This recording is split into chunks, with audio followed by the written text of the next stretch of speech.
Hello, everybody, and welcome back to another episode of DSA's Life by Design. And today we are joined by an incredibly talented designer from the South, Miss Gray Walker. Gray, it's a pleasure to have you on the series. Thank you. It's nice to be here. Let's start right from the beginning. You've had such an extraordinary career, and I want to jump all into it. So tell me about where it began. What led you to your career in interior design? As a child, I always loved beautiful things. My mother was an artist, or is an artist. She doesn't paint anymore, but when I was a little girl, she was always painting and she was gardening. And my parents collected antiques, and I was just around art and design from an early age. And I knew that I loved beautiful things, but I never knew how I would put it together. And so it was a path. It was just my journey. And I went with it, and I majored in art history. My first degree was a BA at the University of Georgia in art history. Then I got out of school and I studied photography in Italy on a program that was through the University of Georgia in Cortona, Italy. And at that time, I knew I loved composition, and I thought I would be a photographer, and I looked into going to graduate school. Well, while I was doing that, I worked for an interior design firm that had helped my mother with her house in my hometown in South Carolina, and found that the composition that I truly loved was that of interior design. And that led me to go back to school, and I received a BFA in interior design from Winthrop University in South Carolina. How would you describe your aesthetic, your vision around being able to design people's homes? Well, because I grew up in the South, I am obviously deeply related to Southern interiors. But as I grew up and studied art and design, I became involved in gravitated to modern art, to Italian and French design. And I think that everything that I do is based in a historic concept. Like, I love the story of place and time, but I'll try to elevate it, or my goal is to elevate it to a more modern time for living. It's really terrific that you're bridging the gap between cool contemporary and collective heritage. Are there go-to items that you have to help bridge this gap successfully? That stems from what my client has to begin with. So if I'm working with someone who has a lot of antiques, I will pull in more modern upholstery, modern art. Photography is great to mix in with antiques, rugs. And if I'm working with somebody who has a lot of modern things, then I'll pull in the patina with the antiques. And so it just depends on what my client has got to start with as to where I go to shop, or what I'll pull in for them to look at and purchase. Tell me about some of your influences. Who are some of the people you look up to and who have had a truly powerful effect on what you're doing? I'll have to start off with Elsie DeWolf, Rose Cumming, Sister Parrish, and then in modern times, I would say Bunny Williams. How important is it for you to connect with people from your history, designers from your history? And do you encourage clients to dig deeper and discover important items that will help them connect with their own personal history? I do, and I like to work with things that my clients have got or inherited. I think that's really important, because I think it tells a story of who you are. So my initial walkthrough, I will zone in. I don't know, it just happens. I'll zone in on 2 or 3 items that a client might have. And that will, in the back of my mind, be what I think about to start my design with that project. Whether it be a renovation or a full house construction, there'll always be 2 or 3 items or 2 or 3 things that I gather from them while I meet with them on that initial meeting that drive the design for the project. So yes, I listen to people when I walk through their homes, and they'll say, well, my grandmother gave me this, and I don't really love it, but it's very important to me. And then I might come up with a way that it becomes fresh and exciting for them in a new home, and a way to use it that they would not have thought of. And the design can be driven from just that one object, and then it tells a story of who they are. You'd mentioned Italy, and I would imagine that traveling has probably had a significant influence in helping you really curate your taste. How has traveling influenced your design? Well, I love travel. I love Italy is one of my favorite places on earth. The Amalfi Coast is my favorite place to go to.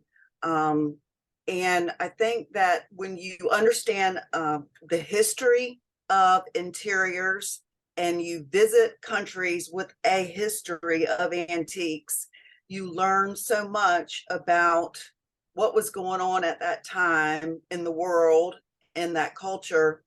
And that can drive a complete design for me. So understanding story and place and what was going on in the country at that time with manufacturing or craftsmanship is just, I mean, I think it's such a wonderful way to tell a story of a room or a piece that can start a room. So that's what I love about travel, is learning about the history and the culture of the country, so that I can fall in love with that design process or that period of time. What were some of the biggest obstacles you faced while building your business? You know, there are a lot of bad clients out there. I hate to say that, but when you're young, you have to build your way up. And building your way up is not so easy. You have to do a lot of stuff that you don't want to do. You have to work for some people that might not be the best fit for you, but you're building your business, you're paying the bills, you're building your reputation, you're building your portfolio. So you stick with that. And then when you get to be my age, people come to you for your style.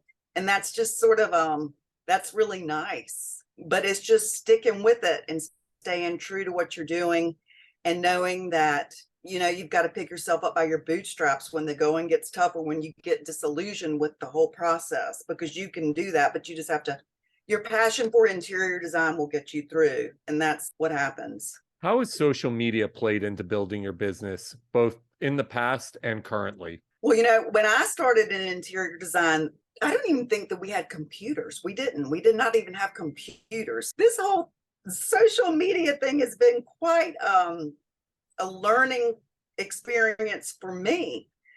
I knew that I needed to get with it and have a young girl in the office, which I have, who is in charge of all the social media. But it is important, and it's a fun way to express yourself, I think. But I have found my business is really from my reputation, referrals, you know, and building that portfolio. But the social media, you do have to be a part of. And that's something that I've learned in the past, you know, I don't know, 5-6 years.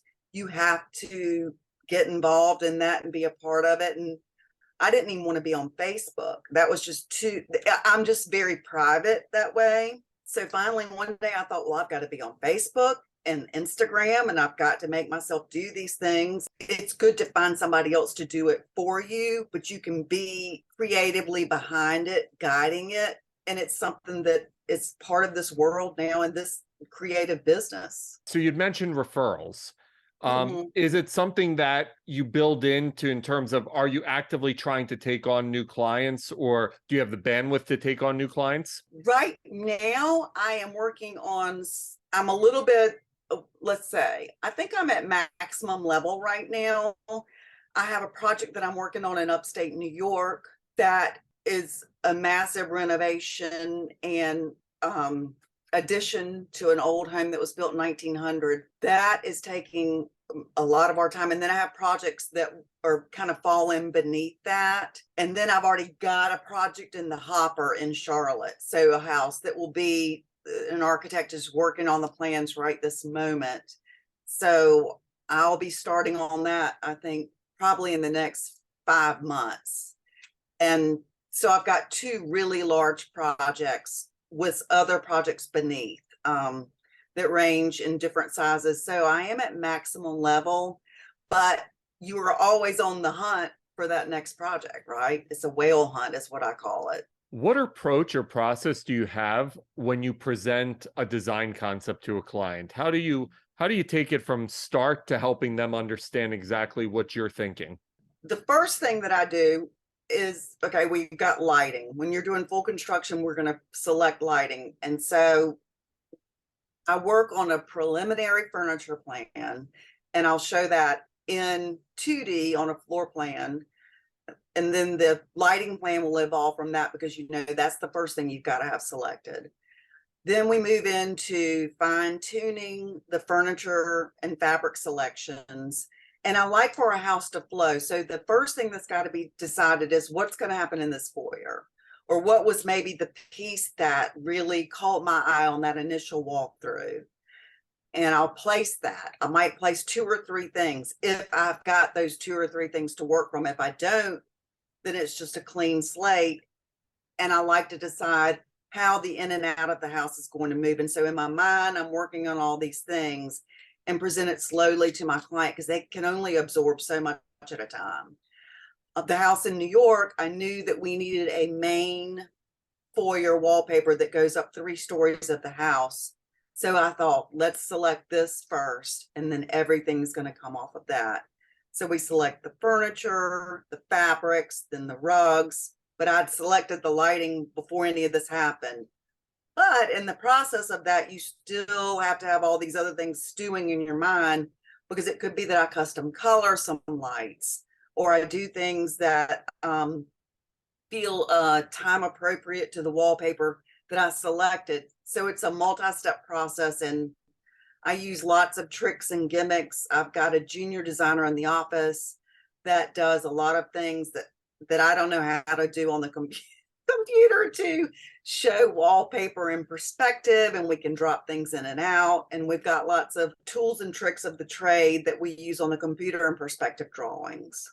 Is there a dream project for you, Gray? Is there something out there? You'd mentioned whale hunting. Is there a great white whale out there that you're hunting for a design project? I think that's what I'm working on right now. It's the project in New York. It's like a dream project. It's really exciting. We're working on taking the home that was built in 1900 back to its glory days, and I'm kind of seeing it in the 1930s, red, white, and blue, classic American, and I'm very excited about it. When you look at how you have changed as a designer over these years, how would you really quantify that change? How have you evolved? How have you adapted? Well, the social media was a big part of it for me. Like I said, when I started in this business, we didn't have computers. So I've had to adapt to the kind of constant bragging that people do on social media.